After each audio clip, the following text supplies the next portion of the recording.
Are you struggling for consistency in your sim racing? Does your iRating look like a roller coaster? If so, we have good news for you. The way to get more consistent is to first understand what you're doing differently than the professionals. And VRS is the answer. With our competitive subscription, you will have the telemetry, setups, tutorials, and everything else you need to fully analyze your driving. Our data packs and the ability to compare your driving with the best in the world will show you exactly where to adjust your inputs, change your driving line, and shave seconds off of your lap times. And our powerful and precise Direct Force Pro wheelbase and precision pedals are being used by some of the world's best drivers. All these champions agree that VRS hardware is not just the best on the market, it's also priced well below the competition. So if you're looking to upgrade to direct drive and the best pedals in sim racing, VRS is your answer. If you want to get better, get faster,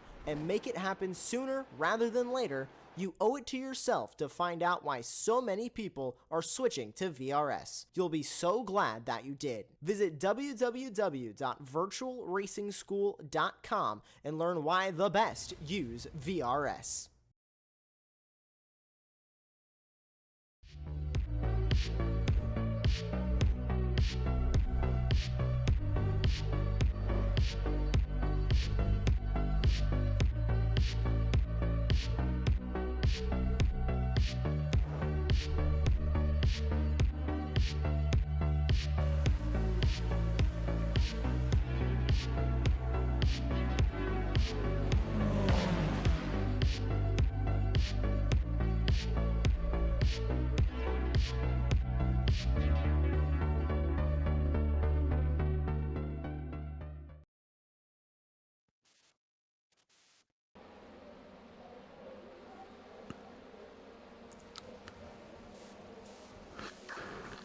Good evening, ladies and gentlemen, and welcome back to Apex Racing TV. We're here for the season finale.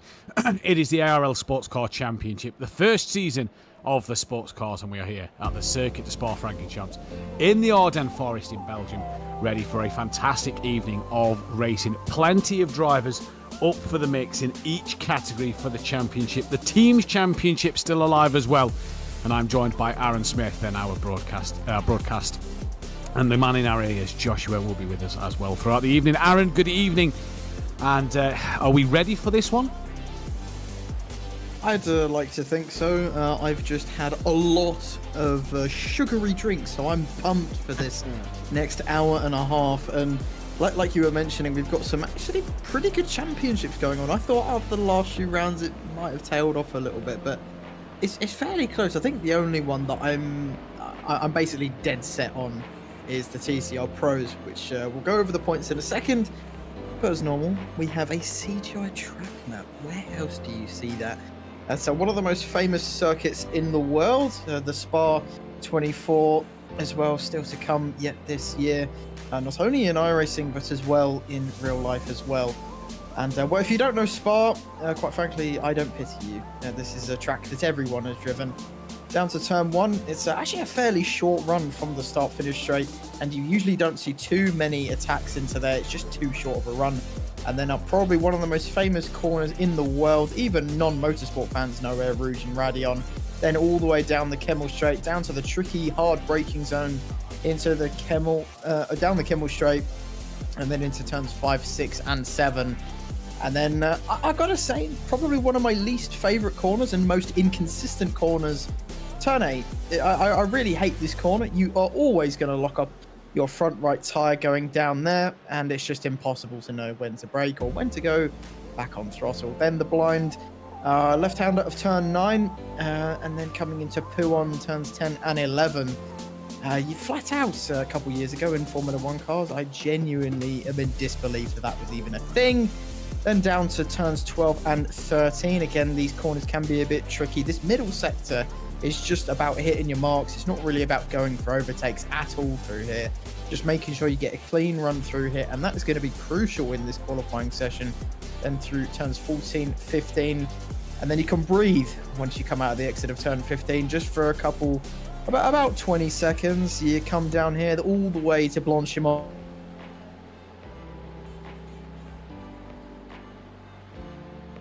It probably should be a bit of, quite a big lift, maybe a bit of a downshift going through Blanchimont, and then the bus stop chicane. A fantastic opportunity for overtaking, especially on final laps. 20 turns here nearly. It's one of the longest tracks on the service, and one that's world famous all over, and one that should provide some absolutely amazing racing from start to finish today. Indeed, it should. Like you said, one of the most famous circuits in the world, and we have got 4 car categories, or 2 car categories, 4 different classes that are going to provide some fantastic racing. The GT4 Pros and Ams and the TCR Pros and Ams. It is going to produce something remarkable. I'm so looking forward to this. It is unbelievable. Little light on the TCR Pros, though, looking at the timing screen. Good size grid from everybody else. It's a shame that we lost off the GT4 Pro guy, Carter Lundy, through the season, but hey, we've got a heck of a battle, and we'll go through the championship stipulations momentarily as we can bring you the tables now. Lucas Tailman does lead the championship, 176 points, 12 points clear of that of Pascal Stix after a great back-to-back race wins for the Austrian. He's looking to win this championship tonight. He's a man in form. Carter Lundy is P3. Luca Nadeo from Francois Strat, Mike Plausch from Desi, Lewis Ward, Luca Philippe, Adam Brown, bringing out the top 10. And for Lucas Tailman to win the championship, for Pascal Stix, he needs to outscore Tailman by 13 points or more. That is going to be tough to do for Stix tonight, but he's been the man on form lately. As we look at the GT4 AM category now, it's Dominic Engel who leads, 175 points to his name. Ronald Grossman is NP2 with Jacopo Rampazzu in 3rd place. Them 3 are the drivers that can win the championship. So work to do for Grossman and Rampazzu. It wasn't the best of weeks for Grossman last week. It's Nicolas Erpo P4 with Rowan Eaton in 5. Maxime Dubas is P6. Lars Friseke is P7. René Grob P8. Toby Johns and then Hendrik Zelike rounding out that top 10. And for Grossman,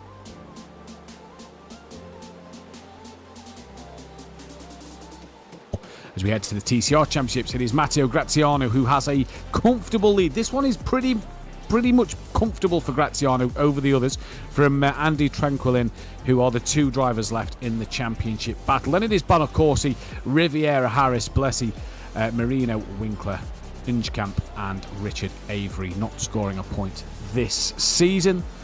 And in that one, Tranquillin needs to outscore Graziano by 36 or more points. And in the TCR AMS, it is Gavin Gardner who leads the way by 4 points from San Martin, 6 points from Benjamin Da Silva, and Lars Vila is only 24 behind. Ian Manners, 27. Russ Fowler, 27. So it is so close. 5 drivers can win this TCR AM championship. Ian Manners, P6 with Fabio Viola, Andrew Dewhurst, Carlo Colley, and Samuli Kumo rounding out the top 10. And we can turn our attention to the team's championships, I do believe. We'll get them on the screen for you. Now, Delatraz Automotive in the GT4 category lead the way. And, Delatraz Automotive lead the way. Then it is Corsim Racing. I think I've wrote them wrong down on my notes. Then it is Scuderia in P3. But for the top 2, they're the 2 that can win it. It'll be Corsim Racing that needs to outscore Delatraz by 22 or more points tonight to win that GT4 teams battle. So, like I said, stipulations up and down the field. The TCR Championship gets even better for the teams because there is 4 teams in that one. It is ADX Racing Esport who lead the way, 8 points clear of Firebird Sim Racing. Then they're 4 points clear of Mags Performance SRT. And North Sim Racing a little further back. Pretty much need a miracle today, but it isn't over for them in this one. Mag need to outscore ADX by 12 or more points. Firebird need to outscore ADX by 18 or more and outscore Mag by 7 or more. And for North Sim Racing, they need to outscore ADX by 46, Mag by 33 and Firebird by 29. So it is, like we said, a little difficult for the North Sim Racing team. But there are plenty of points on offer. There's 3 points for a pole position. There's 2 points for a second place and 1 point for third in qualifying. There's 3 points for a fastest lap. And that is per category. That is per class, not overall pole position. And then the points, 35 all the way down to 1 for a top 20. per class. So, Aaron, plenty of points up for grabs, plenty of drivers and teams in the running for these championships here today. It is who's going to do what and who's going to take what tonight. Pretty much got that spot on, to be honest. And something I found a bit weird, honestly, is the fact that the TCR AMs have not been particularly close, fighting for the lead usually anyway. They kind of, there's always that one dominant driver who just storms off into the distance. And yet, it's the closest championship we've got. I mean, I'm not complaining. It just makes this last round even more fun than it would have been already. And definitely will keep a very close eye on the TCR AMs. But at the moment, speaking of, it's San Martin 3/10 ahead of Vile, which is the biggest gap amongst all of the categories at the moment. Then you've got Pascal Sticks, who's 3/10 ahead of Tailman.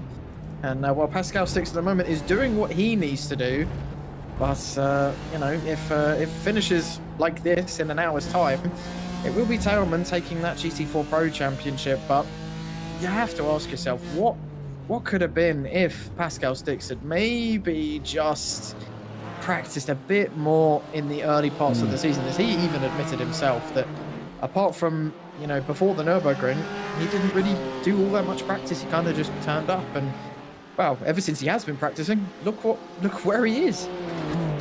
Yeah, exactly. Look where he is, and we saw at Imola the glimpses of what Pascal Sticks could do, and he had great pace. He was fighting Carter Lunde. An incident led to them to not having the best of races towards the end, but it was just fantastic to watch. And like I say, when he's put that time and effort in, he's really showed what pace he's got. He's 3/10 quicker than Tailman at the moment, who we're currently on board with, coming in towards the bottom end of the circuit of Campus and Stavlo then.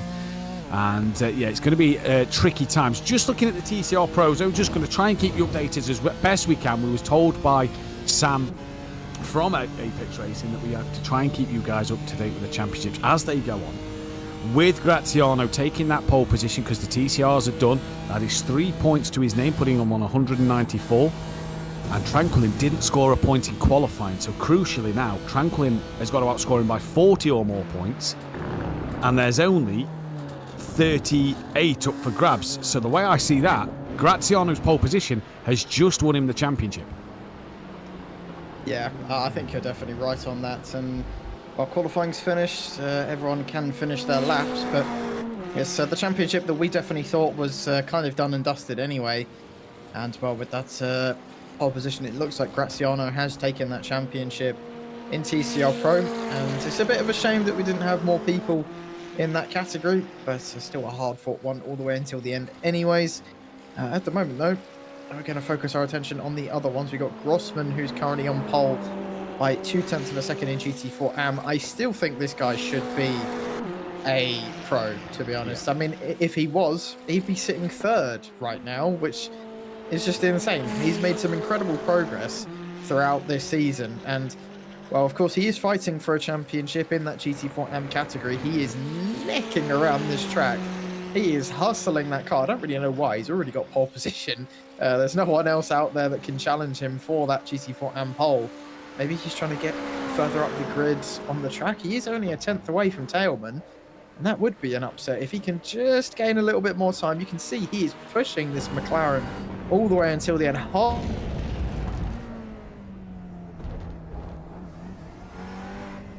And comes into the pit.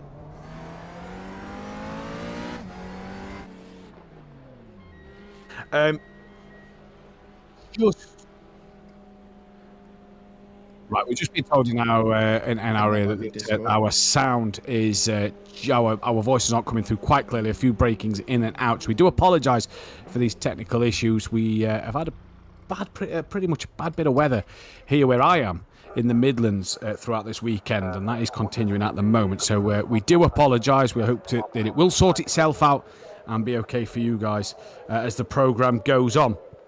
Just working other points out from the TCRM. Alvaro San Martin gets within 2 points now of Gavin Gardner, so he's closed the gap. Lars Vila, he's also gained a couple of points over them as well. So this is absolutely now. It's just turning into a fantastic fight. Aaron, could you talk us through the grid order? I'm just going to calculate the GT4 Pro and AMs points changes for the race car. Can do. And, well, Pascal Stix taking a pole position. And, well, I mean, if we do another season of this, I am super, super excited to see just what he can do. And like you mentioned, Matthew, honestly, if Carter Lundy had stayed, what kind of championship battle would we have right now? And it is a real shame that we haven't seen him really the past few rounds, but the Austrian taking a very, very commanding pole at the moment is 3/10 ahead of Tailman. And admittedly, it's Spa, you know, gaps can vary, but, you know, every 10th matters. And like you say, it's points that he needs, the points that goes towards that championship.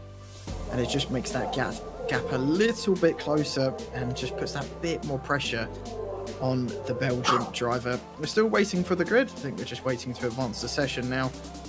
I don't think anyone else is out on track, so I don't know why the session hasn't advanced yet.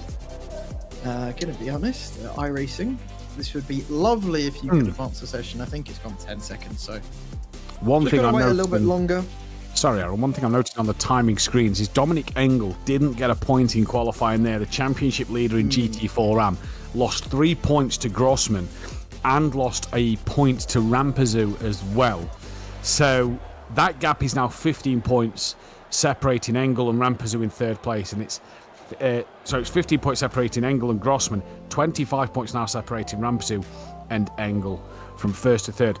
In GT4 Pro, Telman moves up to 178 points. He gains 2. Pascal Stix gained 3. So he pulls that back to now 11 points between them.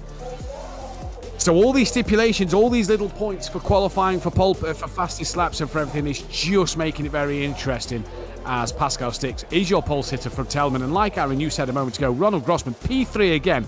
He's fantastic in qualifying. Yeah, he really is. And then we got the Delatraz Automotive car, Francois Strat. That's important for the team's championship if he can stay there. Rowan Eaton in 5th place, Mike Pollock in 6th, Sabula in 7th place, DeSessi in 8th, Rampazoo 9th, Frasecki in 10th place, Dominic Engel down in 11th place. He's got a little bit of work to do from there. Then it's Leo Dovalet in 12th place. And then your 13th place man is going to be Drakowicz, the pole in 13th, not on pole, unfortunately. Toby Johns in 14th, Grob in 15th, Dubau in 16th, Herpau in 17th, Carpenter in 18th, Zelke in 19th, and then Graziano taking that pole position, basically guaranteeing him the championship in TCR Pro in 20th place, Bonacorsi 21st, Riviera 22nd, San Martin on pole for TCR AM. That's another good points for him towards his championship. Tranquillin in 24th, and then your last few cars I'm pretty sure is just going to be TCR AMs and anyone else who didn't set a qualifying lap. It's Lars Vile 25th, Gavin Gardner 26th, Russ Fowler 27th, Viola 28th, Manners 29th, Kovac in 30th place, De Silva 31st, Carly 32nd, and Dewhurst is last in 33rd place. 8 seconds off the pole time. Just goes to show the gap between the front and the back. Now, is that 8 seconds off of GT4? I believe it is, yes. So there we go, showing the gap, like you said. But it is Stix, the man on form, who leads the way. Now, turn to the stipulations once again. 5 points for a win and second place. That is not enough for him. So at the moment, if Pascal Stix was to win the race and take fastest lap, Tailman would need to finish 4th or lower. And let's not forget what happened between Tailman and Grossman last week. They had a committee. Grossman! He's already dropped in at the chicane and he's got to sit. And all this is painful. This is painful. Has he got away before the TCRs? I hope so, as we are green and go here. And Grossman's championship status already now has took a huge turn. He should be well ahead before the TCRs get to him. But Aaron, that is not the way you want to start races. The TCRs will get their campaign underway now. What a bad start. He's here. Oh dear, that's absolute heartbreak for Grossman. I think he will just about all this contact between himself and Graziano, who now loses the lead to Bonacorsi. And I've no idea what Graziano was doing there, if I'm going to be honest. He just completely missed the apex of turn 1. And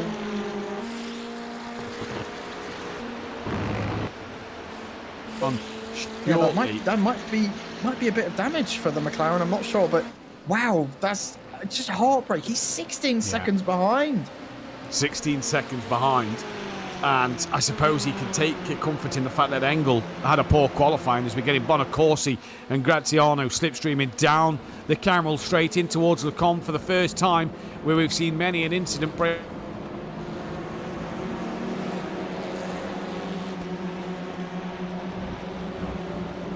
Great bit of action for you around the Spa circuit. 60-minute race ahead of us.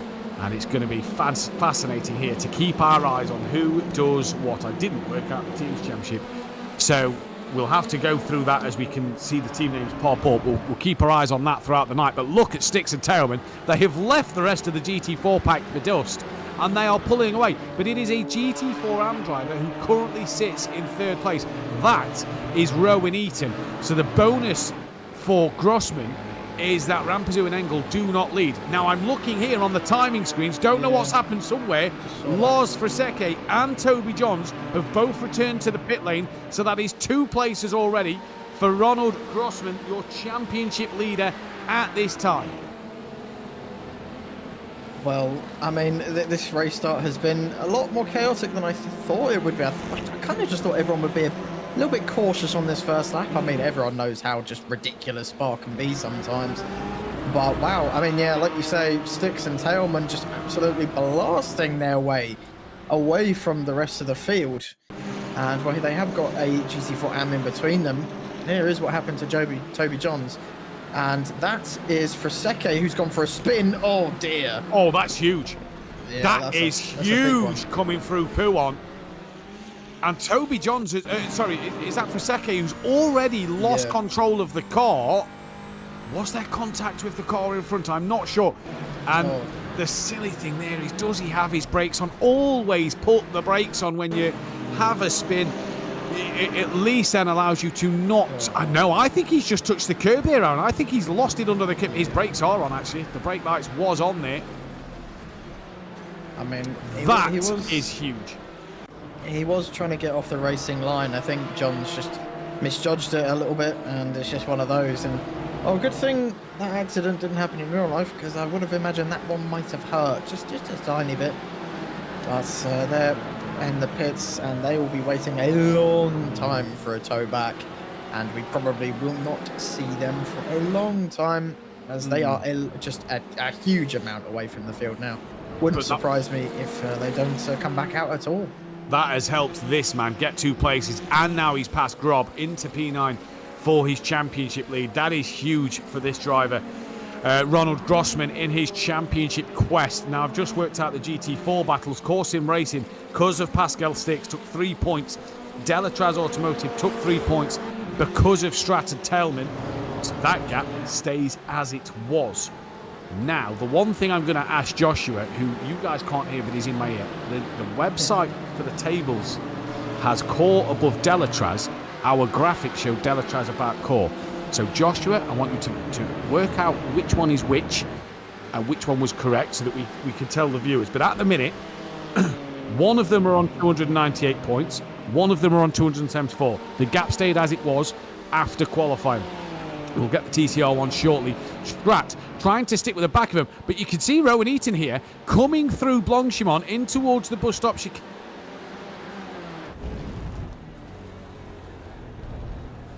Better as this season's gone on, Aaron, is getting on the back of Pascal Sticks and Lucas Tailman. Yeah, first, we'd just like to apologise for everyone if we keep cutting out. Discord is having a fit at the moment, so nothing we can do about that, unfortunately, and we'll just try and keep on top of that. And don't worry, we're not going anywhere, just Discord just having an internet moment. But Pascal Sticks still leading the way, and I honestly imagine Tailman has no interest in passing him at this current time. It's just smart to sit behind him and try and just gain that little bit more fuel than he otherwise would. And I don't think he's looking for an attack at all. There's not really much point going for the lead at this point. You know, it's a long race, and yeah, he has literally no intention at all. And it's could be quite a bit of a boring first part of the race, I've got to be honest.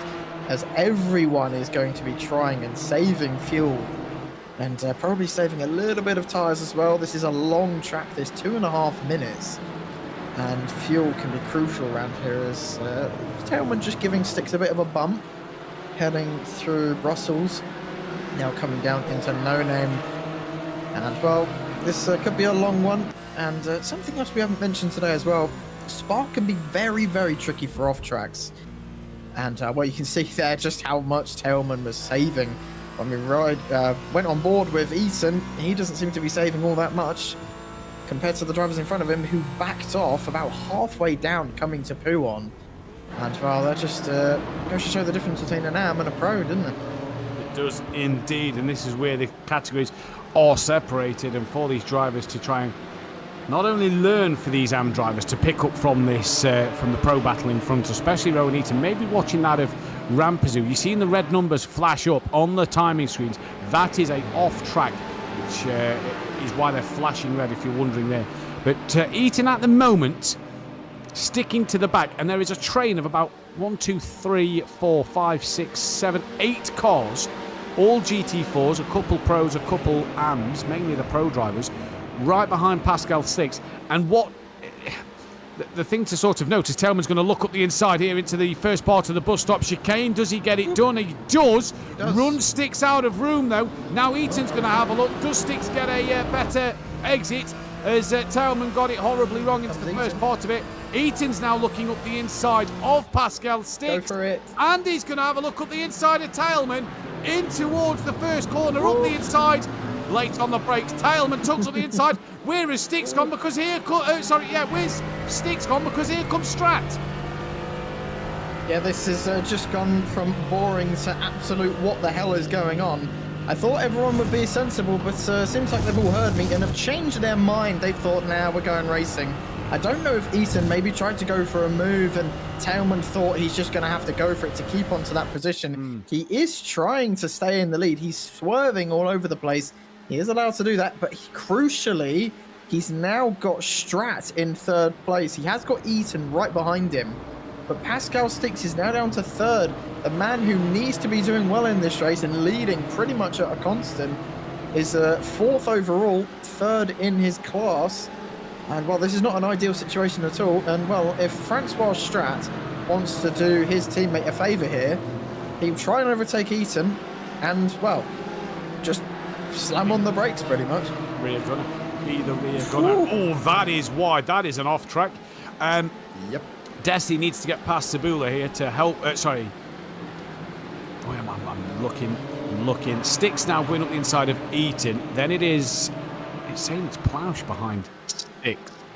But I'm. Oh yeah, that is a GT4. That is a GT4 AM Mercedes. So apologies. Yeah. So the two cars between Sticks is his teammate behind. So he could really do with Palash coming through AM drivers into this battle, and you can already see that Tailman is pulling away, and Sticks now looking to the outside as they come towards campus for another lap. Tailman's pulling a gap. Did Sticks? I'm just looking to see if he's still there. He is, but he's more alongside Rowan Eaton now as they come through Stavolo and towards Blanchimont they come. But once again, this is absolute chaos, and this could be dramas, Aaron.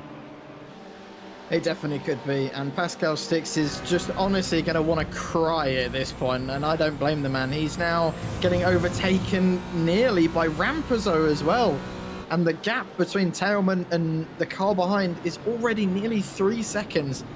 And well, Strat, hats off, mate. That is some fantastic defending, and there goes Eaton, and that was Pascal Sticks. Rampazzo goes on ahead, and Pascal Sticks was the man who caused that. He's got big damage now.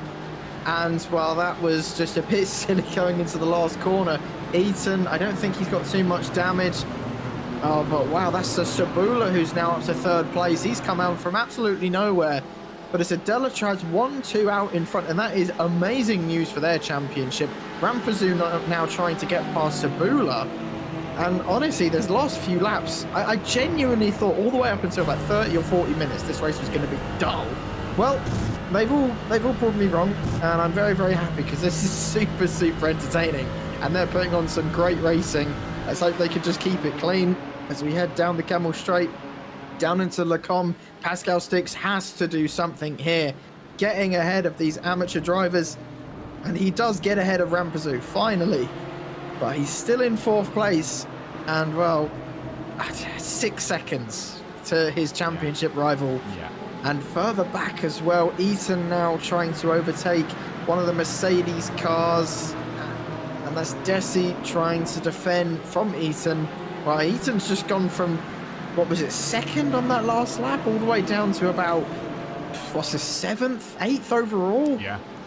And there's the crazy thing as well with all of that is Eaton losing that lead gives it to Rampazoo, which is huge ramifications in that GT4 AM battle. But Dan Carpenter has returned to the pit lane at some point, and that has allowed Ronald Grossman to not lost for a second, by the way, back out on the track. So it's great to see him back out there. Dan Carpenter's returned to the pits. Grossman's now up to P8 in the category, but he's 23 seconds behind Zalike in P7. We do have a replay to bring you as well. At the moment, I believe that was the mayhem at the bus stop chicane. This is what happened. So this is on board Pascal Sticks, and just watch him. You've got Strat being the rear gunner for Tailman and Sticks. Yeah, well, he's stuck his nose in the wrong part of the circuit there, and it was not to be. But like you say, what an opportunistic move that from Sabula, who, when you look at the start of that replay, he's at the back of this train and ends up somehow P3 overall. Yeah, he managed to avoid all of that, and well, just is in dreamland right now. And Pascal Sticks, I mean, that kind of incident into that last corner, I mean, you would necessarily say that's on Sticks, but it's just one of those where, you know, Eaton kind of took a wide line, and yeah, it's just one of those awkward racing incidents. And hello, TCRs, we've just completely ignored them for the last 10 minutes. Honestly, we've been so distracted with the GT4s, and well, we've got a bit of battling now in TCRs. Like we've mentioned a couple of times, the championship is basically done and dusted in the pros, and it's kind of only the teams championship for these guys that actually matters. Bonacorsi leads the way after Graziano made that mistake on the first lap in the first corner, and still has it. Maybe Graziano, like I was mentioning with the GT4s before they all decided to go and crash into one another, was he's just sticking behind and trying to save fuel. And I'm still genuinely shocked that it just all kicked off. It was so calm. They were all in a nice little train, and then just pure absolutely crazy. Well, I can bring you an update on that TCR teams battle. ADX Racing scored no points in qualifying, obviously because it's points in class. There is a TCR AM, which is the Firebird Sim Racing have a driver in Pro and a driver in AM. So if I'm correct, Joshua will tell me if I'm not, that is 4 points for them, what they would have scored for the pole position for, I can't remember the driver, I think it's San Martin in the AM category. So the championship stand is ADX 202 points, Mag Performance 194, Firebird Sim Racing 189, North Sim Racing 159. Because they gained the points over ADX, they're still not out of it. They're a little bit more, and it's still a lot of work for them to do. But that is the qualifying points done. We turn our attention to the fastest lap points. I don't know if Joshua can bring us up the fastest lap graphic to keep an eye on this as well, because there's 3 on offer for fastest lap. So this means, Aaron, that it's not necessarily going to be done in terms of the position. It could be done on that fastest lap, depending on how close you are. Tailman at the minute has that one, which is going to make him a little more comfortable, especially with Sticks P4. GT4 AM, I'm not sure who has the fastest lap in that category, because it's no one in the top 4. TCR Pro is Tranquil in, means nothing, Tim, because Graziano's already done it. And San Martin in TCR AM, it is Grossman. Great shout, forgot about him. So in TCR AM, because he didn't go in the way of San Martin, who leads the race, and he's only 2 points behind Gavin Gardner, who's 3rd. So San Martin at the minute really sat in a good position for Grossman, who is 15 behind Engel. Engel is currently sat P3. Grossman's got fastest lap, but he's going to lose out because of the points he will ultimately lose. He'll lose 11 points to Engel. So still plenty in offer. We now get to see some TCR action. It's fantastic to see. We'll keep our eyes on the fastest laps throughout the race as they develop. And Aaron's strategy will be coming around in about 15 minutes time when we get to the halfway stage of this race. Are we expecting tyre changes around here at Spa? Well, just judging on the fact that we've seen tyre changes at every other track, I definitely say so.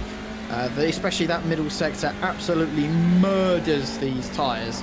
These cars aren't quite built to handle that kind of high-speed corners, or they're not built for it anyway. They're kind of built for the slower speed, more medium-speed tracks.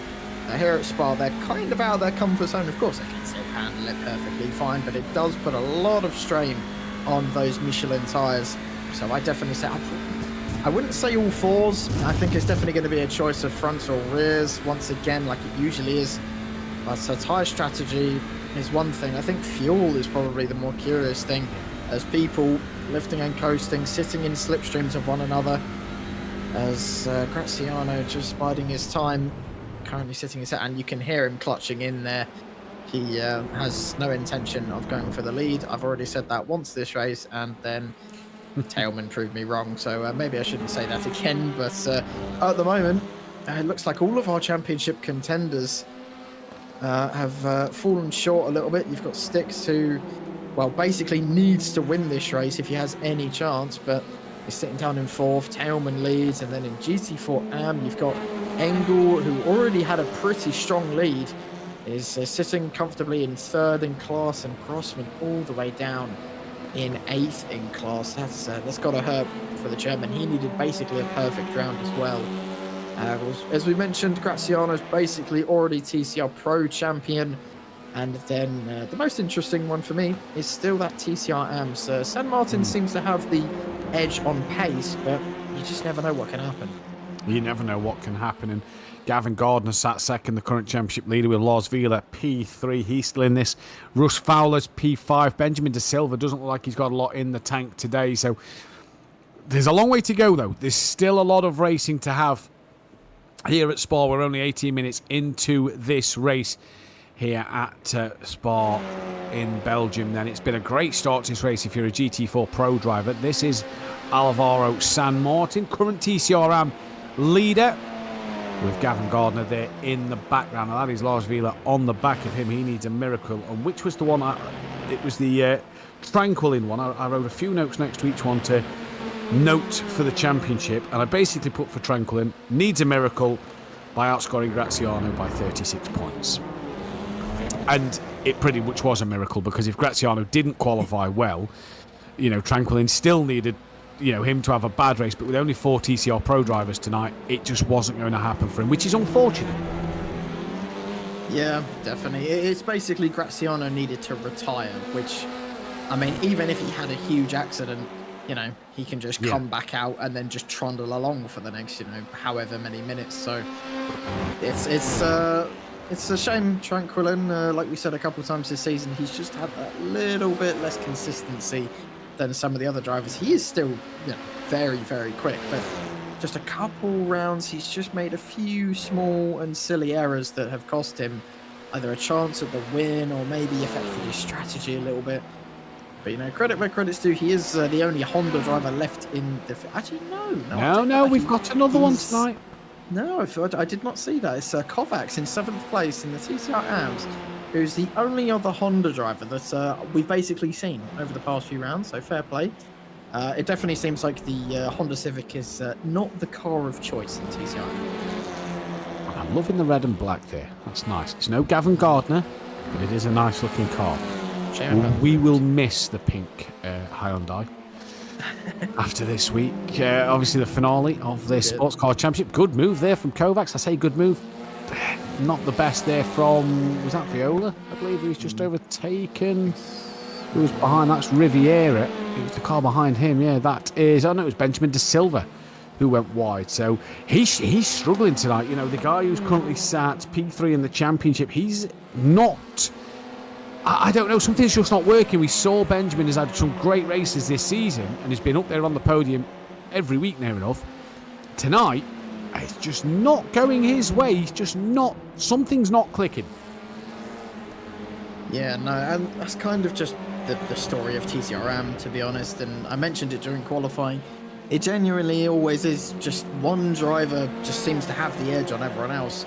And they blast off into the distance, and it's happened time and time again. You definitely say San Martin seems to be the one on top, but he's just had a few rounds where it's just not worked out for him at all. But De Silva is really having a shocker here today, down in 7th and struggling a lot for pace. And it doesn't look like his car's damaged at all. It just, the car is not hooking up around here. Again, don't know if it's the older Hyundai maybe that's causing him some problems. Also, just like to mention that Styx has got up into 3rd place, but 9.6 seconds behind the race leader. It's looking rather unlikely for the Austrian now. And 9.6 seconds while his teammate is still 2nd place. So for Tailman, he's got it pretty comfortable. Great battle just behind Sabula, though, with Sabula, Desi, Palish, all in that battle. Then you got Raphael as well in there, as is Rowan Eaton. I believe behind Eaton is Dominic Engel, the back of your screen, the white and red Porsche, and I think Nicholas Herpau in the BMW, the white and black BMW, in the background as well. So a good train of cars here at GT4. All season we've said how good the TCRs have been, and the GT4s have had, moments here and there. It's roles reversed tonight. The GT4s are providing some fantastic action as we come through Stavolo down towards Blanchimont for the 8th time in this race. And this is on board with Desi as he flicks it left now. This is right behind Sabula, getting a bit of that slipstream, just running a little wide over the curb there. Will they have a look up the inside into the chicane? He's too far back at the moment, but it'll be all about setting himself out of here. Styx, by the way, hasn't pulled away from that of Rampazoo. So yes, he's up to 3rd in class, but he can't drop this train of cars at the moment. That probably is the power of Slipstream, and also the fact that the front and rear of the car looks to be in a bit worse for wear, to be honest. And of course, that's that huge hit that he had with Eaton earlier on in the race that's definitely costing him a bit of time. He's still speedy, but definitely not as speedy as he usually is. So expect the pace to pick up once he comes in for his fast repair, and he should be back onto it again as things just start to settle down a little bit.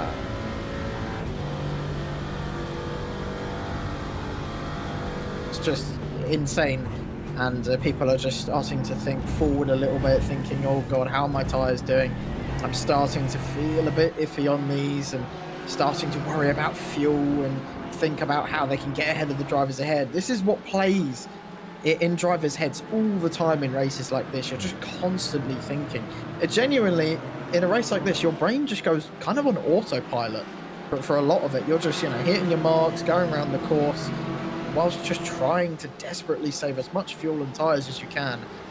And, just hope that no one else chooses to fight you and lose you more time. Yeah, indeed. Pascal Styx last lap was 3/10 off the back. 3/10 slower than Lucas Tailman. So he's not losing too much at the moment. Oh, no, sorry, that was his best time. He was 8/10 slower. Apologies. He was 3/10 slower than that of Strat. So he has now lost a lot of time. It would help if I could read the right column. But like you say, yeah, they kind of do go into autopilot, and you start also looking at the stipulations, and depending on what people are helping you in your Discord calls and everything, in terms of that strategy, and in terms of where you possibly need to be for this championship and things like that, that adds that extra bit of pressure, doesn't it, Aaron? Because being told in your ear, look mate, you've got to pick the pace up, you need to finish ahead of him, it's just going to maybe make you overdrive that car a little bit, pushing too hard. Yeah, you're absolutely spot on as Rampazzo looking up the inside a little bit. I just think he was a touch too far back to go for the move proper on Pascal Styx there. But yeah, I don't really think there's too much Styx can do with the amount of damage that he does have. And like you said, yeah, he is 7/10 off the pace. And well, considering he got pole by 3/10, and the fact that he was taking it to Tailman maybe a little bit quicker, it just goes to show how much that damage is costing him, and kind of also shows just how much pace he actually has, because I'm reckoning that is costing him around a second a lap. It costs you a lot more time on the straights than you'd think, and well, it's maybe his suspension is a little bit bent. He got a huge whack up the back, and just look at the speed difference from this Mercedes against this Porsche. I know he's got the slipstream, but there goes Rampazzo up the inside and backs out of it. I think that's the smart move. from the Italian. I definitely don't think him fighting with Sticks is going to make Sticks very happy at all. I think they all kind of just want to get to their pit stops right now. But here in TCR Pro, I guess they can just do whatever they like. Doesn't really matter too much anymore. Yeah, the gloves are off. They can just race and just have a bit of fun while they're out there. One thing I will say about Ramso there, I felt that the move going into Le Combe was on, and he backed out of it, possibly knowing what happened to Rowan Eaton earlier in the race at the bus stop chicane. Is Rampazoo, kind of half thinking about, I don't want to be involved in an incident, follow Sticks around while he is... What's the lap times? Sticks actually slower on the last lap. So is Rampazoo just thinking of sticking in this fight? He's in a good position. Engel is 2 places back. It's not enough championship-wise, but at the minute, Rampazoo's doing everything he needs to do. Yeah, absolutely. And Rampazoo, who we kind of thought wasn't really in the GT4 AM Championship, has just absolutely turned up today and is putting on a good show. And unfortunately for Grossman, he's kind of out and dead in this championship, just where he is. No fault of his own, really. Maybe Josh at some point later on can get us a replay of what happened to him. But before we do that, that's Desi there, nearly running into the back of Rampazoo, and Sticks comes in along with another driver behind him, that's Palic. And, well, with the damage that he has, that's not really that surprising. No, get in, get out, give yourself as much track time with a better car as possible. This is crucial now for Sticks. And he's in, and I do believe it is the Formula 1 pit lane. It's not the 24-hour pit lane, if I'm correct. Yeah, so thankfully he hasn't got to do that. I know how painful that is from Assetto Corsa Competizione. Wow, you do not want a penalty or damage there. No. But again, Rampazoo in that one, nearly getting caught up in an incident. Just got to be a little careful at the moment. Great fight, though, in GT4s. Tellman and Strat have disappeared, and they can. 24.5. Now, I know there's a fast repair, but has he taken tyres there? Didn't look like... I don't think him and Palic did. I saw the Mercedes that was behind them did. Interestingly, I mean, it does save you a little bit of time. And that's Engel that has just had to avoid Desi there. Not quite sure what's happened to the Mercedes, as Engel goes a little bit wide there through Brussels. But yeah, Desi, who was having a pretty decent race, has fallen down to the back of this train. And we can try and get a look at what happened. It looked like it was into Le Combe. And I believe this is the wrong man. Yeah. I don't know if he was fighting with someone or made a mistake all by himself. It's very, very unlikely to make a mistake just, under braking into Le Combe, but it is possible. And sometimes when you are on autopilot, like I mentioned, you can just switch off and completely miss a braking zone. And that's very wide there, as he nearly went off the track. Here's a view from Rowan Eaton, and they were fighting. That's with Sabula in front. Is there going to be contact between the two? There most likely is. Oh, that's huge netcode. Absolutely huge netcode. Wow. You have to feel for the driver. I'm just noting on the timing screens, Aaron, Grossman's up to 5th. The only person to have pitted ahead of him was Duvlay. So he's passed Grob, he's passed Dubas, and he's passed Zelike.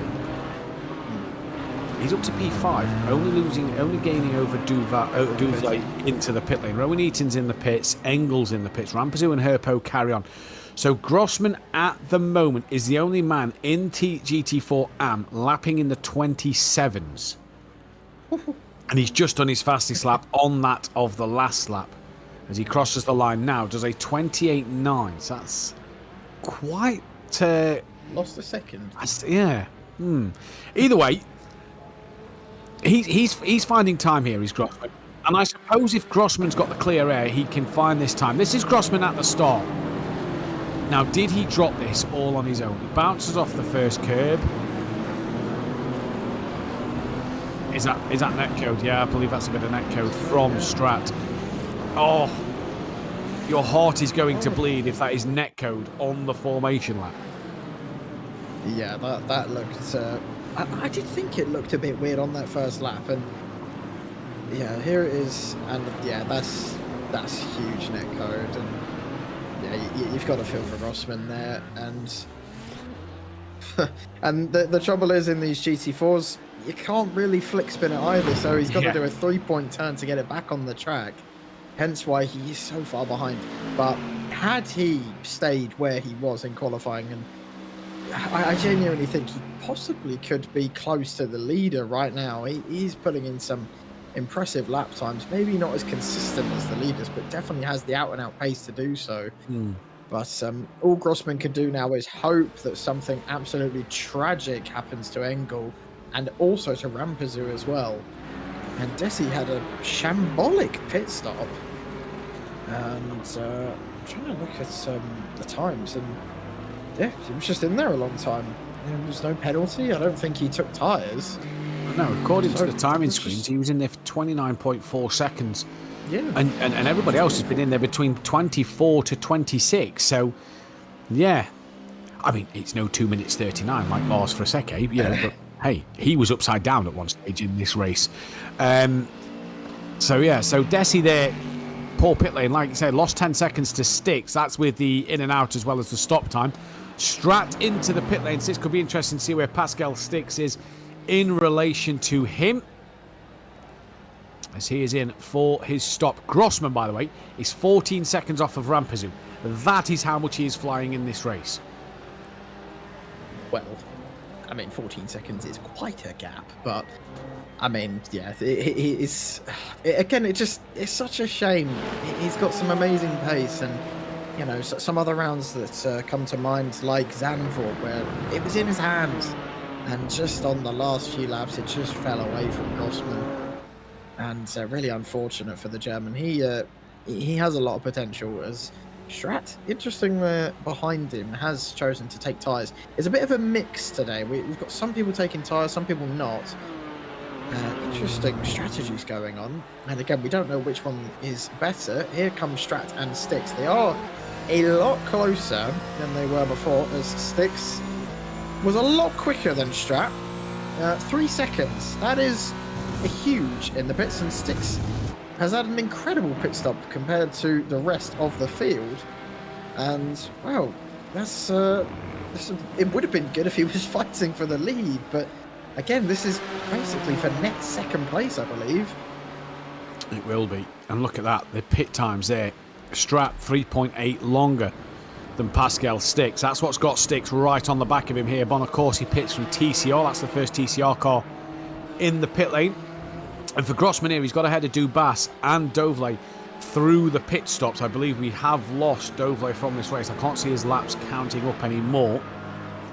So I believe he is retired from this one. Bonacorsi, though, in the pits, who has missed his box. And Martin, Gardner, Fowler, they're all in, as the TCRs come flooding in now. Riviera has done his pit stop.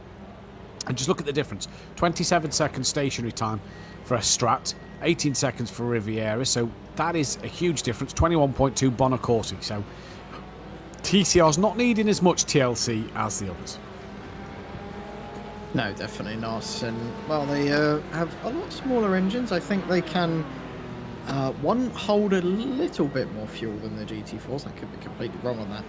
And I don't think they're using quite as much as those big guys. But in comes Tailman, the leader of this race, and Rampazoo. This is basically as far as everyone can go. So everyone who hasn't pitted will be pitting on this lap, as Tailman does choose to take tyres. Interesting. Again, it's a mix. Some people thinking that it's not worth it, like Strat, who did not take tyres and thinks it's just worth it going all by himself, as they are battling for net P2 at the moment. I think Tailman will come out very far in the lead, and I don't think he'll have much competition for the rest of this race. And oh, he does come out all by himself. Just look at that. Just tells you everything you need to know, to be honest. It does, and he had time to take the tyres. Why not? Because he had such a gap. Why not take the tyres? Sticks has got back ahead of Strat. Strat's going to have a lunge up the inside. Can't get anything done there, so Styx manages to stay ahead at the moment. And there is Rampazoo, who comes out in the lead. Grossman's just got past Zelike, who has gone into the pit lane. So Grossman back up to P5 in category. And for her pal, he's lost out to Dominic Engel. So Dominic Engel, championship leader in the GT4 AMS, now into second place. That is not what Rampazoo would have been needing. There is Rampazoo in the background. And then in the background there is Engel and her pal. And we're not quite close enough to see Grossman. And here's Strat looking up the inside of Styx. They do tap a little bit. And it's a big, huge shunt from Strat onto the side of Styx. And you have to say he's fighting hard for his teammate. We understand that. But that just became a little silly. Yeah, you basically hit it on the head. And, well, Pouch is now going to...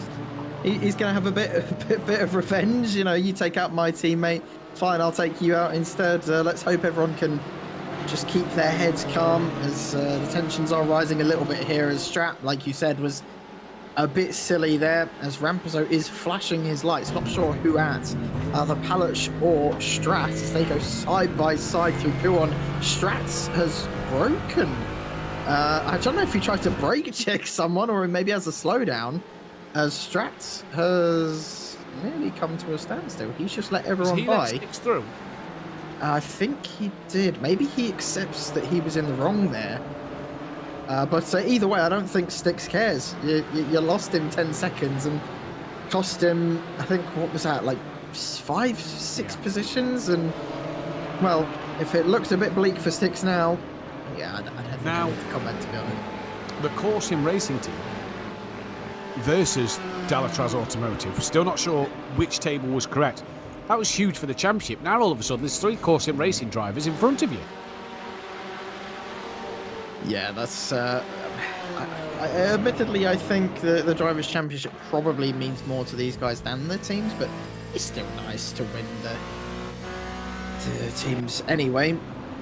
Sorry about that little blip on the replay, but Palach shows up to second now, 16 seconds off Tailman. I would not be surprised if we did not see the Belgian at all for the rest of this race. And, well, it looks like he's going to be winning the championship out on his home turf, which is just what every driver would want. Here's a replay of what happened. And Strat went into a gap that was always going to close. And, well, that was kind of inevitable, to be honest. It just got to about the 200-meter board, and you could just tell what was going to happen. The minute he didn't back out of it, you just instantly knew, this is it one more time. Look at this. Look, Styx closes the door, leaves him a car's width, but yeah, just as the curb appears, just before the curb, on the left-hand side, you know then it's good night. It's a gap that's always going to close, as you say, and silly driving from Strat. He should know better. You'd like to think he'd know better, and, well, cost him some points, you know, cost him a podium, has it potentially in this race. We'll see what happens in the next 21 minutes. But here's Styx going up the inside of, I believe, Dominic Engel, his teammate there. So, yeah, maybe team orders to let Styx through and chase down the pack of Raphael and Sabula just in front of him. Rowan Eaton, not the best of pit stops for him. He was second place before the round of pit stops. He's now P4, so since the pit stops, he's had a bit of a shocker. Lars Vila here on the back of Gavin Gardner. In towards the bus stop chicane then. They are on lap 15 as well. I don't believe traffic has been a thing yet. No, it hasn't. So we're all good there for now. And Lars Vila, who's got a bit of work to do in this championship fight over Gavin Gardner, is looking to make up some moves. And just behind...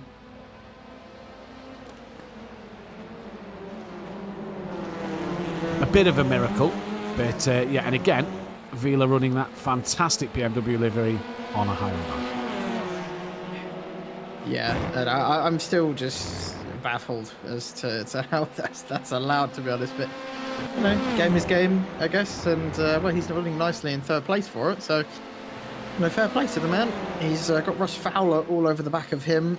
This is the last few positions on the podium for TCR AM. And if it finished like this in TCRM, I believe San Martin would be champion. He would, yes. Yes, so like I said, it's going to take a loss as Russ Fowler gets it very wrong into Lecom and nearly runs into the back of Lucas File, who I think broke a bit early there to avoid Gavin Gardner. And it was just a bit of a Constantina effect going into turn 7, and luckily they all managed to get out of it unscathed. But so this battle will brew on all the way until the end, and Gardner's basically just going to be praying that something will happen to San Martin. You know, it sounds mean to say as a driver, but you know, let's be honest, it's definitely what he's thinking. Gavin Gardner last lap lost a second to San Martin, and they pitted on the same lap. So San Martin in that Audi showing terrific pace, and Gavin Gardner's Hyundai just not able to stick with him at the moment. He's got his hands full though of Lars Wheeler and Russ Fowler not too far behind. There is the blue car just poking out in the background at the moment then. So currently looking at the TCR and battle for second, third and fourth. That in the background is Riviera in TCR Pro. And a great little TCR fight. We've been very complimentary of the TCRs all season. They have put on some fantastic racing all season long. Indeed they have, and well, these cars are built for that classic racing that some of us are so used to, especially in things like the British Touring Car Championship. It's just that wheel banging, literally not giving a, it's just what racing's about in these TCRs. And well, that's why we have a championship like this. These sports cars are just designed so you can just go racing, really. Just not have to worry about anything else. Just bang wheels and just... Tranquilin's out to this race. Yeah, he is. Didn't even notice that. Apologies, just popped up on the screen as you was mentioning that there. Tranquilin is out of the race. Connection. So, what a shame for the man who would have finished second place in the championship. Graziano leading this race from Bonaccorsi, but Tranquilin out. And I think it's connection is what we're being told. He's just disappeared, it looks like, from the game altogether. We're going to take a look at a replay. So this is Gavin Gardner. Yeah, he's not showing up. So that is a disconnection, we're being told, in our ear at the moment. So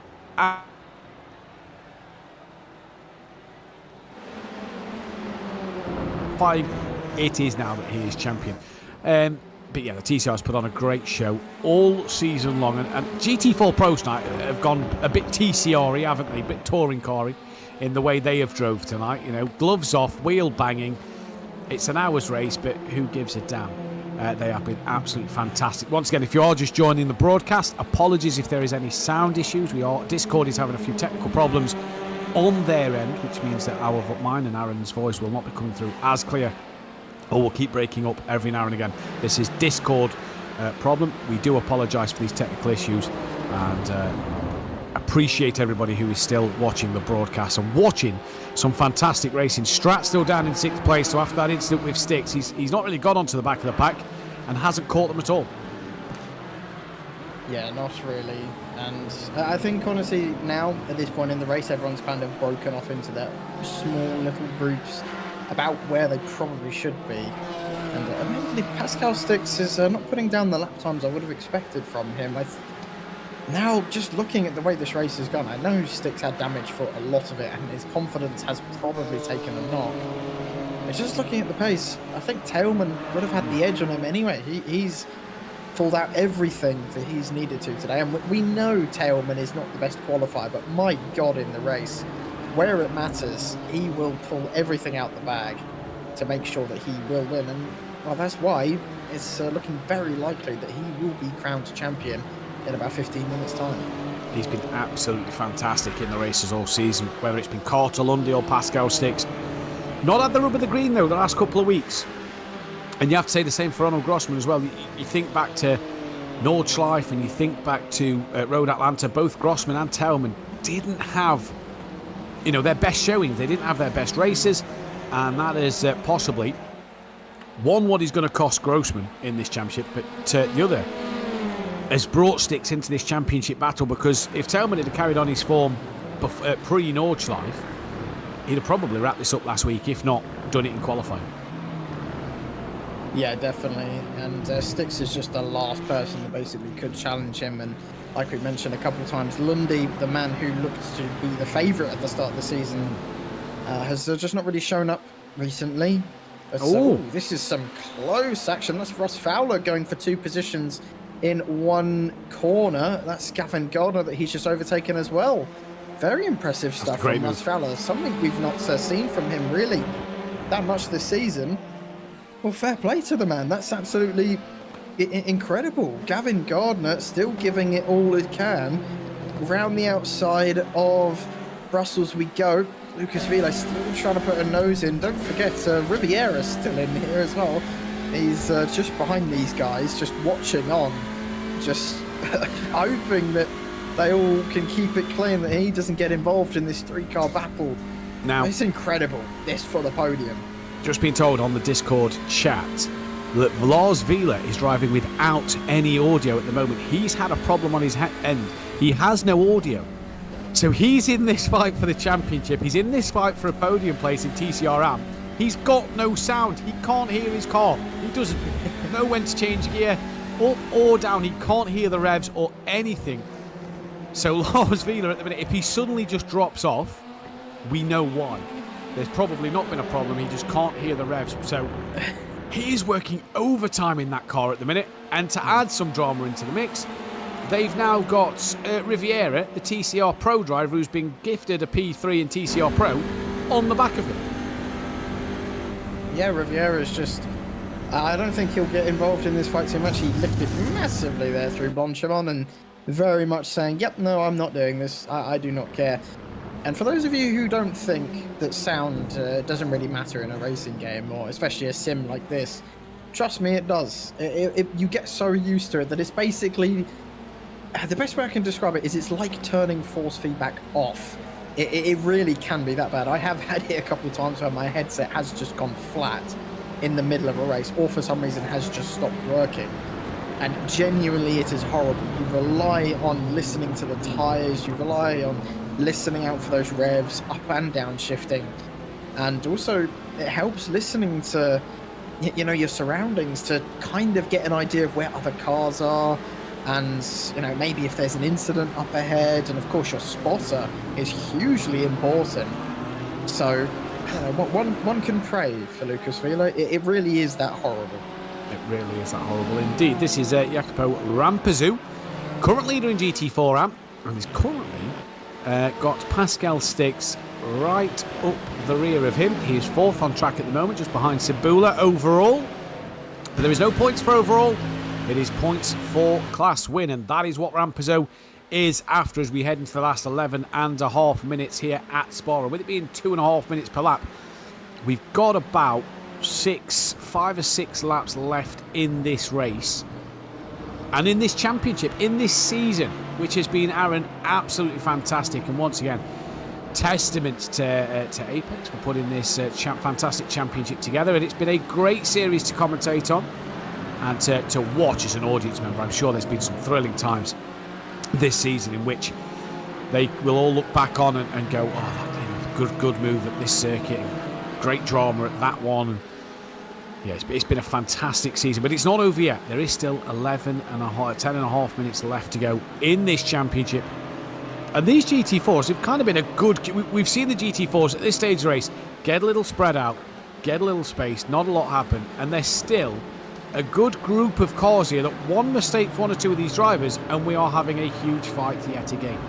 As Pascal Sticks will be chasing down Cibula as they come towards the bottom end of the circuit and are heading towards that of campus. They'll go through now.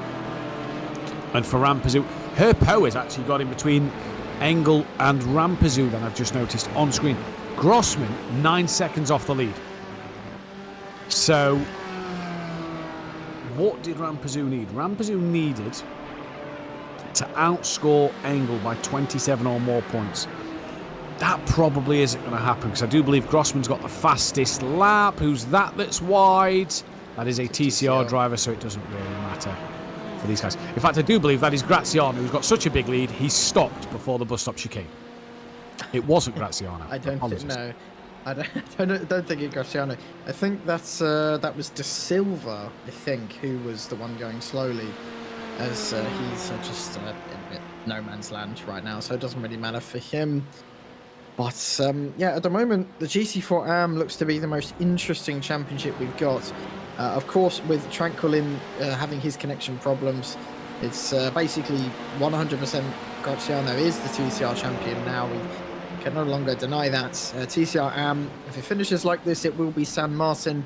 GT4 AM, I think it will be Engel if it finishes like this.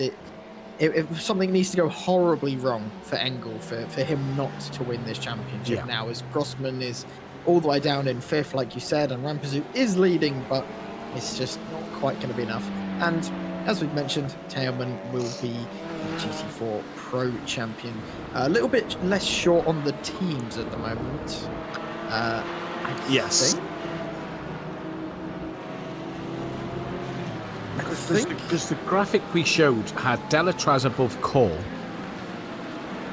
When we go to the website for the points, it's got Core above Delatraz. Gaps was the same, points was right.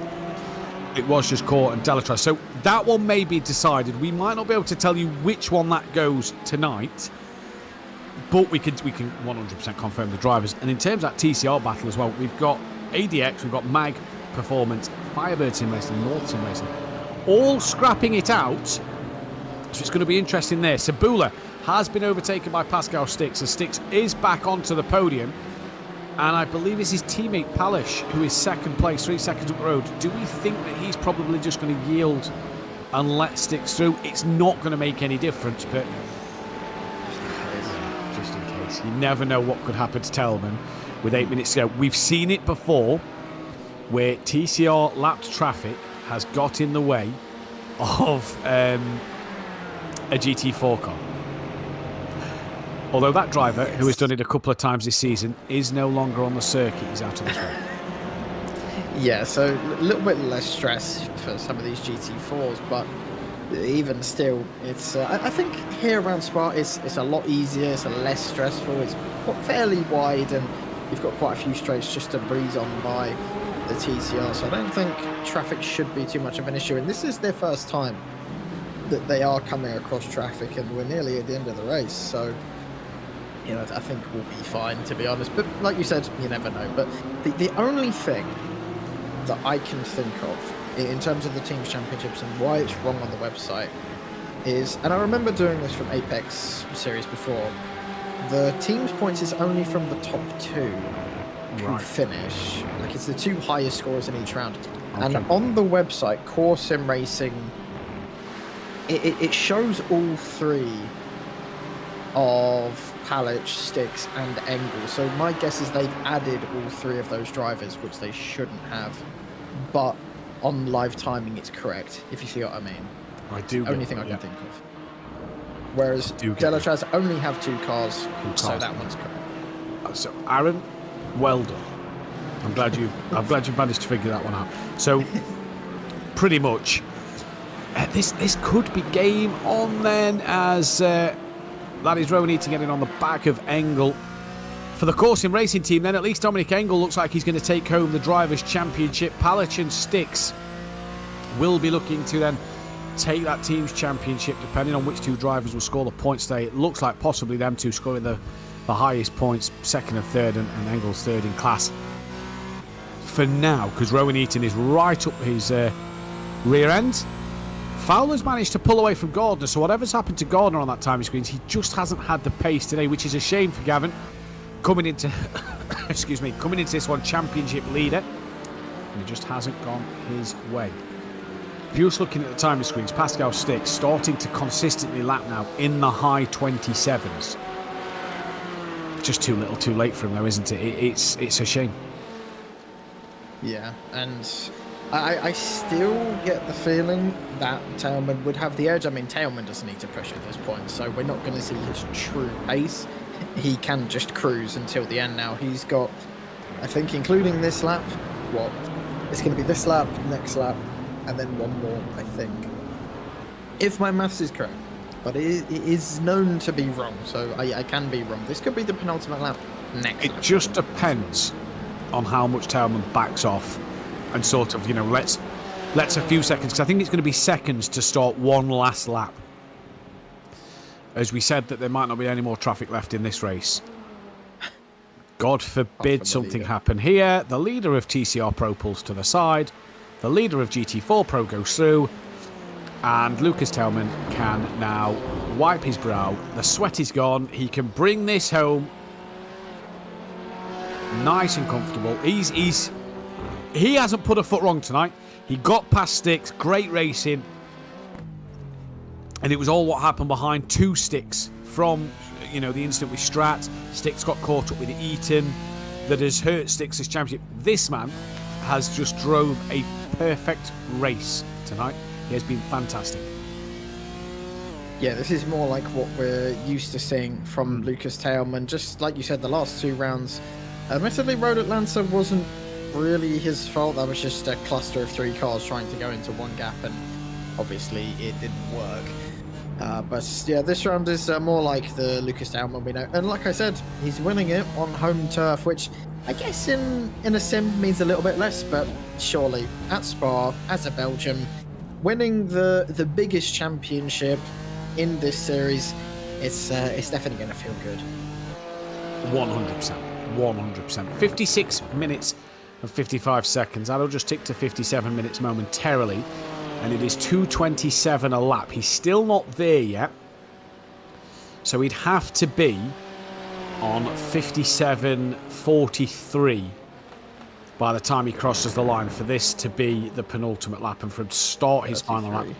33, thank you very much. I believe he's possibly going to yield a couple of seconds here, maybe a little bit more on the next one. So if it's got to be 33, it just depends how much he fancies doing another lap, I suppose. You know, there's no white flag, so that is super close. And like you said, it's genuinely his preference. He can either back off a couple seconds and just finish this now, or can just push it to the limit and go all the way to him. And Pascal Sticks has come into the pits. I think he's well and truly accepted. Game over for him. What that does... but saying that, is it? His pit stop was only 24 seconds. Everybody else's was 26. Did he underfuel? Could be. I mean, he had nothing to lose, admittedly, so... Possible underfuel. He's... I suppose, though, if you're counting Engel and Palish, still second and third points for the team, so I suppose that will count there for that. They're not really losing anything in that one. What they have just done, though, is give Francois Strat an extra position in this race, as here comes Raphael to put a lap over Gavin Gardner, who has dropped Lars Wheeler due to him not having sound in his headphones. Here is Jacopo Rampazou going up the inside of Sabula at Lake Com. You will not want a mistake now. We're potentially on the last lap. Potentially, actually, just that's to the only thing I can... Fastest lap last lap. So he is pushing. I mean, why not? I guess. I mean, he can do whatever he wants. So clearly, he is going to go for another lap. And well, this isn't going to be white flag, and maybe that's what Sticks has done wrong. He's noticed that this is going to go on for one more lap, and has just had to stick an extra lap of fuel in the car. Yeah, that's and, unfortunately, yeah, it's basically meant that his championship has gone for nearly impossible, basically to impossible. Oh, now Russ Fowler has taken the fastest lap in TCR AM. That means nothing for him, of course. But San Martin 2 points behind Gavin Gardner will still win it because he's going to outscore him by 9 points in this race. So, Gavin, if there is one more lap, you need an absolute belter of a lap. You could also probably do with Russ Fowler to make a mistake. Here is Tailman, 10 seconds left to go. He has 18 to play with. What's he going to do? He's gunning it. This is white flag. Yeah. So we will get one more lap, and it will be a 1 hour 2 minute 30 race or whatever it will be. But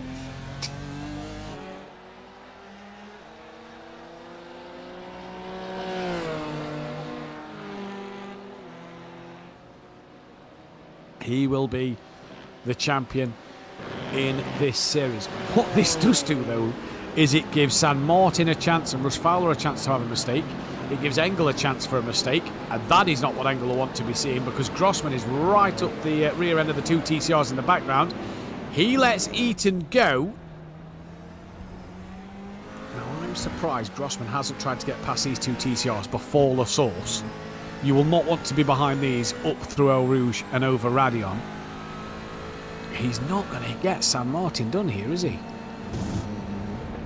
That's painful. That is truly painful. And something's happened to Sabula as he's tumbling down the order. Yeah, Strat's just gone. Oh, he's pulled off. Out of gas, out of fuel. Yeah. So they've ran it tight, but because Tailman, great tactics. That's gave Strat an extra place as well in this championship. Now, this is what we're saying. Fuel on this last lap. If you're Dominic Engel, who is back ahead of Rowan Eaton, all of a sudden, with Grossman gaining on you, if Eaton and Grossman was to get past Engel this lap because he runs out of fuel, could you imagine the dramas there? And all of a sudden, if Engel lost 2 more places, he'd score 21 points, with Rampazoo scoring 35. And Rampazoo's 25 behind. It's still not going to be enough. Oh, dear. And with Grossman already having the fastest lap of the race, all these times, all these calculations. But yeah, what a drive for Tailman. Rampazoo's drove a good race as well. He's been up there with the pro boys in this battle. And he's drove a fantastic race as well. As we are going to take the checkered then. I believe Tailman will be momentarily coming to the line. And he is now. He already knows he's done it. He's going to win here on his home soil. And he's going to be the GT4 Pro Champion for Season 1 here of the Sports Car Championship. That is Graziano taking the TCR Pro title behind him as well. The biggest honour in the TCR class. And then we can turn our attention to Rampazoo, who will win today in GT4 Pro. But it is going to be the man behind him. It is going to be that of Dominic Engel to win the GT4 AM Championship as he comes side by side with Eaton. He will take the championship here in GT4 AM. Obviously, this is all preliminary. I assume stewarding and everything will still be looked at throughout this race. So this is a preliminary result at the moment until the race control have decided what they want to do. And San Martin will take the TCR AM Championship as well. So a great drive from all the drivers. Now you have that nervy moment, Aaron, where you have to turn your attention and hope you're not being called into the steward's room and hope there's not going to be an incident in against you, and make sure that you've kept that clean race and been able to stay out of trouble. That's the only type of donuts you can do in a front-wheel drive car for San Martin. Just shove it in reverse and plant your foot on the throttle, and he's doing that absolutely brilliantly. And we've got all of our champions pretty much. Tailman in GT4 Pro, Engel in GT4 AM, Graziano TCR Pro, and San Martin in TCR AM. The closest one, but Gardner and Fowler just could not get anywhere near San Martin today. And I believe in the teams, it's Delatraz who will take the team's championship for GT4, and in TCR, I don't think it's ADX because none of them finished. What on earth? That's going to be an interesting one to keep our eyes on. I think it might be Mag. I think. Yeah, they're only 8 behind. So, and they was 5 clear of Firebird. So we'll let the people who count up the championship points do their work and make sure that all the championships are correct at the end of the day. But that was the end of the sports car season. What a season it has been. It's been absolutely fantastic to watch and a pleasure to bring the broadcast with Joshua and with Aaron alongside me in the commentary box. What a season it has been. 4 champions crowned, 2 teams as well, and we are just waiting for drivers to come into the interview waiting area as we are going to bring you the final classifications momentarily. But Aaron, it's been a fantastic day of racing. It's been a fantastic season of action here in the sports cars.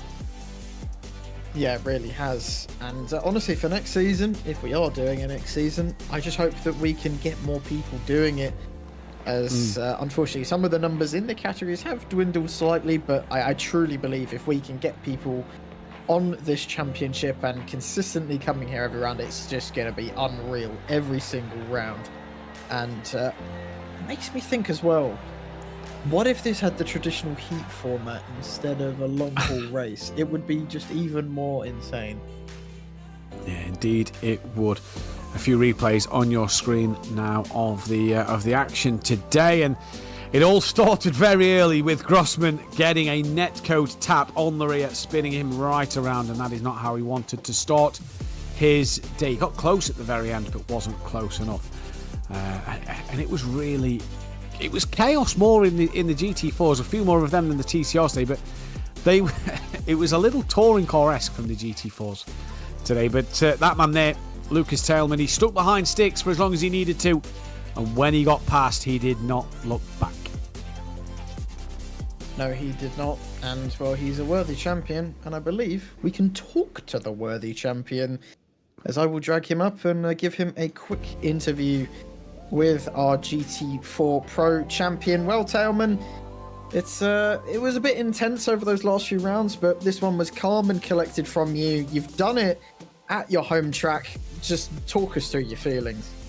Yeah, well, what an achievement! Like the championship is really like, I mean, there is a lot of fast people, and winning it is just a big achievement.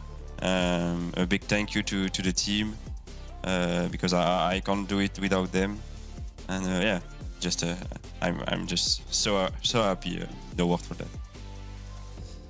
Yeah, you definitely deserve to go and celebrate this one. And speaking of teams as well, I believe Delatraz Automotive have won the GT4 Teams Championship as well. So you and Strat have done spectacularly this season.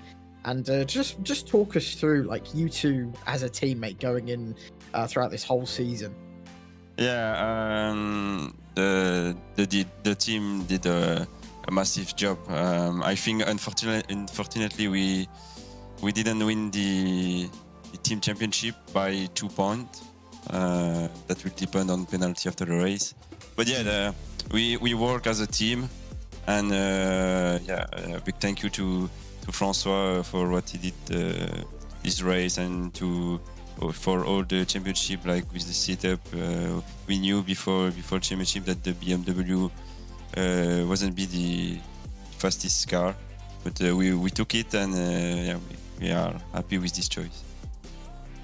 Yeah, that must be bragging rights as well. I don't do too much GT4, but I know people hate the BMW, and winning the championship in the worst car is definitely going to be an amazing feeling. Going into, if we are going to do another season, will we see more of you and Strat coming back to give this another shot? Yeah, of course. I will be happy to do it again, and in the next few months I will be racing in the GT3 championship, another level, and I hope to do the same as in GT4. Well, here's hoping.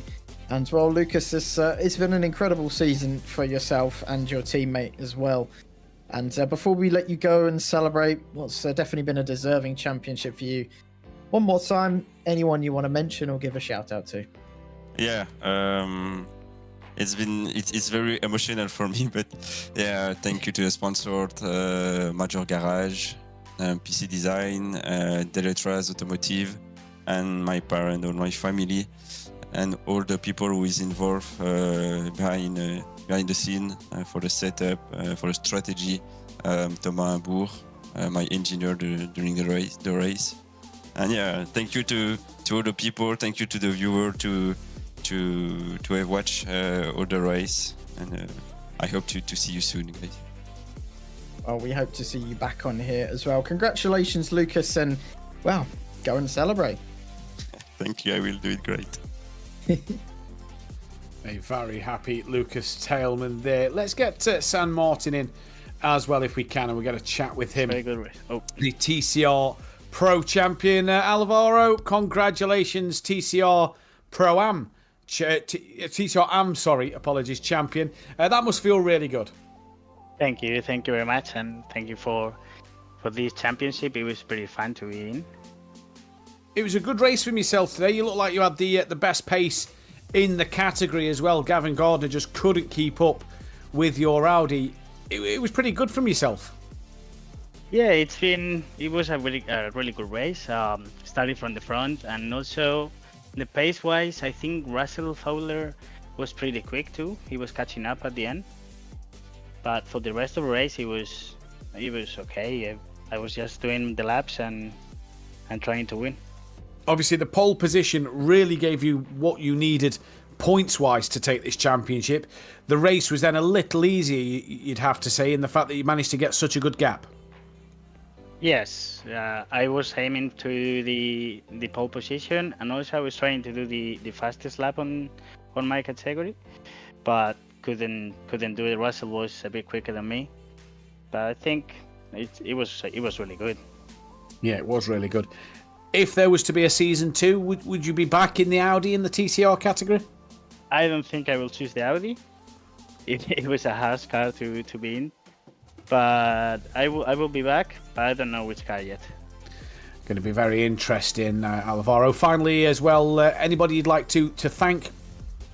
Yeah, I will have to thank my team. They were supporting me all races, and also you guys for being here every week and making this championship for us.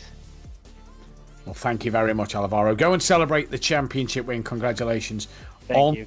the RM category.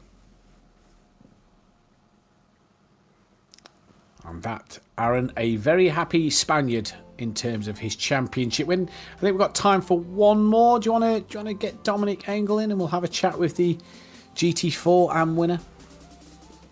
Can do. I will take the reins on this one. Dominic, welcome up to the interview box. And well, GT4 AM champion. That must feel pretty good, doesn't it?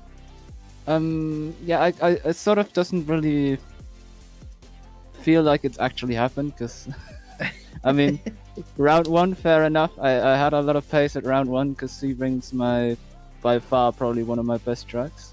But then everything sort of just fell into my lap. I don't think I ever got the fastest lap bonus, so I think I have grounds to say that I was not actually the fastest driver. But yeah, pretty happy with it. It's a shame that Ronald had a bit of bad luck in some of the races and had to miss a round. Otherwise, I think it would have been a lot closer. And same for Jacopo too. So, and yeah, today was pretty messy. I was going to say, today was just interesting, to say the least. That's the best way I can describe it. It was just chaos left, right, and centre. And Yeah, well, I mean, you mentioned as well the fact that you haven't really got the fastest lap point that often, and maybe at times you weren't the quickest driver, and yet you still won the championship. And it's not always about who's the quickest; it's just about consistency, isn't it? Yeah, pretty much. I mean, I sort of went into every race trying to get up to a reasonable pace and trying to just maintain that pace and drive to my strategy that I had planned ahead of the race. And then things usually just unfolded around. You basically just follow the leader and be conservative strategy, calm racing. And that worked for every race, except for today, because today was just way too crazy. But there's no sitting back and catching your breath when you can't even lift off because you'll immediately be mauled from behind. So, yeah, I can definitely relate to you on that feeling. But it was, I mean, you were stuck in the middle of that pack, and at times sometimes did you think, oh God, is this going to happen? What's going to happen to Grossman? What can Rampazzo do? And what if someone crashes into me?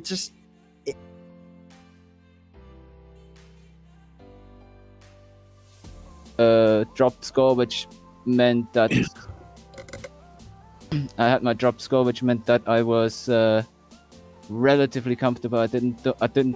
At least I think I didn't have to necessarily win everything and clean up today to be top of the points. But yeah, I mean, just the dynamic of the race with how it was today. Everything that happened way up front at the field, it sort of in a concertina effect just went way up right into the teens in terms of position. So especially at the beginning, which is also why I messed up and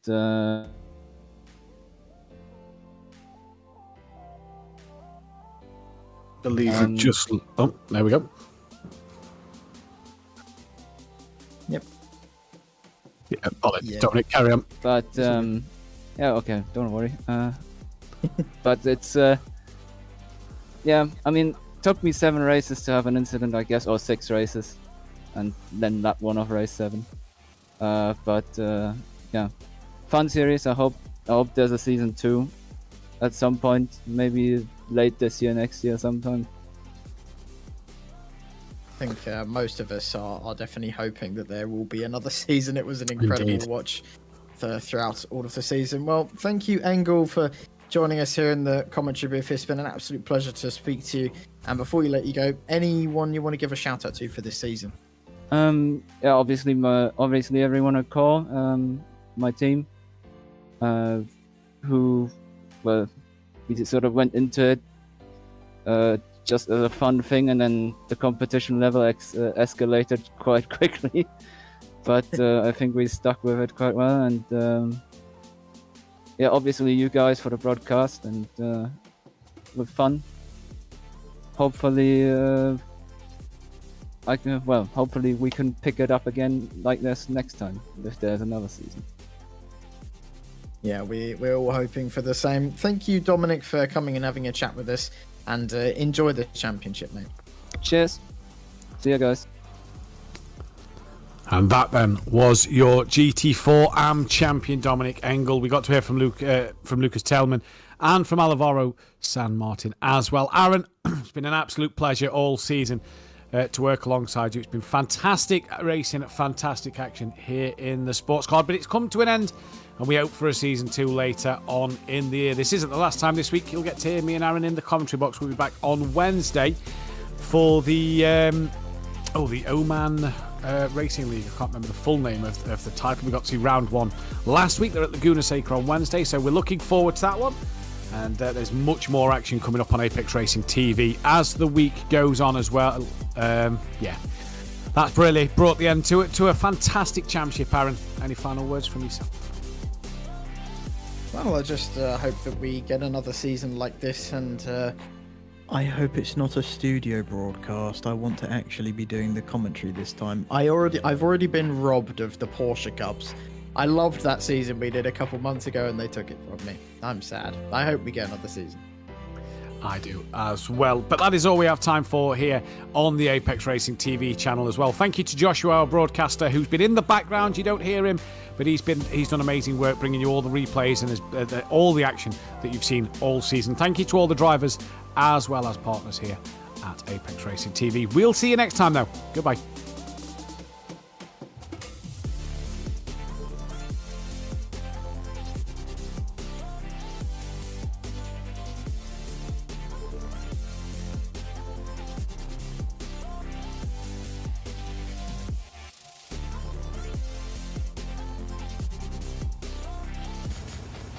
Are you struggling for consistency in your sim racing? Does your iRating look like a roller coaster? If so, we have good news for you. The way to get more consistent is to first understand what you're doing differently than the professionals. And VRS is the answer. With our competitive subscription, you will have the telemetry, setups, tutorials, and everything else you need to fully analyze your driving. Our data packs and the ability to compare your driving with the best in the world will show you exactly where to adjust your inputs, change your driving line, and shave seconds off of your lap times. And our powerful and precise Direct Force Pro wheelbase and precision pedals are being used by some of the world's best drivers. All these champions agree that VRS hardware is not just the best on the market, it's also priced well below the competition. So if you're looking to upgrade to direct drive and the best pedals in sim racing, VRS is your answer. If you want to get better, get faster,